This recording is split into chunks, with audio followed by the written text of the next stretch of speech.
ಇನ್ನು ಬೆಂಗಳೂರು ಚೆನ್ನೈ ಎಕ್ಸ್‌ಪ್ರೆಸ್ ಹೈವೇನಲ್ಲಿ ದರೋಡೆಕೋರರ ಕಾಟ ಶುರುವಾಗಿದೆಯಾ ಅಂತಕ್ಕಂಥ ಅನುಮಾನ ಮೂಡ್ತಾ ಇದೆ. ಯಾಕೆಂದರೆ ಇತ್ತೀಚೆಗೆ ನಡೆದಂತಹ ಭೀಕರ ಅಪಘಾತಗಳು, ಅಲ್ಲಿ ಪತ್ತೆಯಾದಂತಹ ಕೆಲ ವಸ್ತುಗಳು, ಅದರ ಜೊತೆ ಕಾರೊಂದರ ಡ್ಯಾಶ್ ಬೋರ್ಡ್ ಕ್ಯಾಮೆರಾದಲ್ಲಿ ಸರಿಯಾಗಿರ್ತಕ್ಕಂಥ ದೃಶ್ಯಗಳು ಅನುಮಾನವನ್ನು ಮೂಡಿಸ್ತಾ ಇದೆ.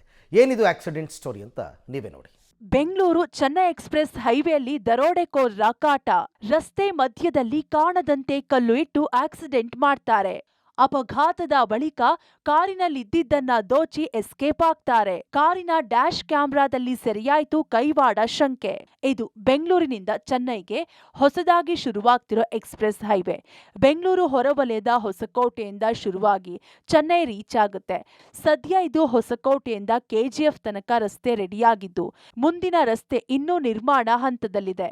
ಆದ್ರೆ ವಿಷಯ ಅದಲ್ಲ, ಇತ್ತೀಚೆಗೆ ಈ ಹೈವೇಯಲ್ಲಿ ನಡೀತಿರೋ ಭಯಾನಕ ಆಕ್ಸಿಡೆಂಟ್ಗಳು ಮೇನ್ ಮ್ಯಾಟರ್.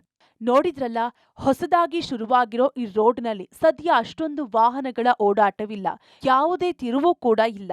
ವಿಶಾಲವಾದ ರಸ್ತೆ. ಇದೇ ಜಾಗದಲ್ಲಿ ಕಳೆದ 1 ವಾರದಲ್ಲಿ 5ಕ್ಕೂ ಹೆಚ್ಚು ಭೀಕರ ಅಪಘಾತಗಳಾಗಿ 2 ಸಾವನ್ನಪ್ಪಿದ್ರೆ, ಹಲವರು ಗಂಭೀರವಾಗಿ ಗಾಯಗೊಂಡಿದ್ದಾರೆ. ಇದೇ ಜಾಗದಲ್ಲಿ ಪದೇ ಪದೇ ಯಾಕೆ ಹೀಗೆ ಆಕ್ಸಿಡೆಂಟ್ ಆಗ್ತಿವೆ ಅಂತ ನೋಡಿದ್ರೆ, ಅಲ್ಲಿರುವ ರೋಡ್ ಬಾಕ್ಸ್ಗಳು, ಪಕ್ಕದಲ್ಲೇ ಇರುವ ನೈಸ್ ಆಗಿರುವ ದೊಡ್ಡ ದೊಡ್ಡ ಕಲ್ಲುಗಳು. ಹೌದು, ಇದೇ ಕಲ್ಲುಗಳಿಂದಲೇ ವೇಗವಾಗಿ ಬರೋ ಕಾರುಗಳು ಅಪ್ಸೈಡ್ ಆಗಿ ಅಪಘಾತವಾಗ್ತಿರೋದು. ಇದಕ್ಕೆ ಪುಷ್ಟಿ ನೀಡುವಂತೆ ಬೆಂಗಳೂರಿನಿಂದ ಕೆಜಿಎಫ್ಗೆ ಹೋಗಿದ್ದ ಕಾರಿನ ಮಾಲೀಕರೊಬ್ಬರು ತನ್ನ ಕಾರಿನ ಡ್ಯಾಶ್ ಕ್ಯಾಮೆರಾದಲ್ಲಿ ಅಪಘಾತವಾಗೋದನ್ನೇ ಕಾದು ಕುಳಿತಿರೋ 2 ಅನುಮಾನಾಸ್ಪದ ವ್ಯಕ್ತಿಗಳು ರಸ್ತೆಯ ಪಕ್ಕದ ಡಿವೈಡರ್ಗಳ ಪಕ್ಕದಲ್ಲೇ ಅವಿತು ಕೂತಿರೋ ದೃಶ್ಯ ಸೆರೆಯಾಗಿದೆ.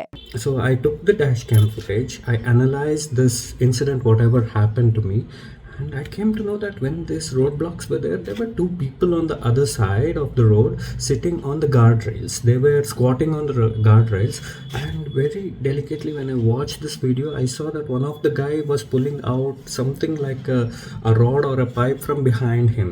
And as I swerved and I went ahead, they came into the road.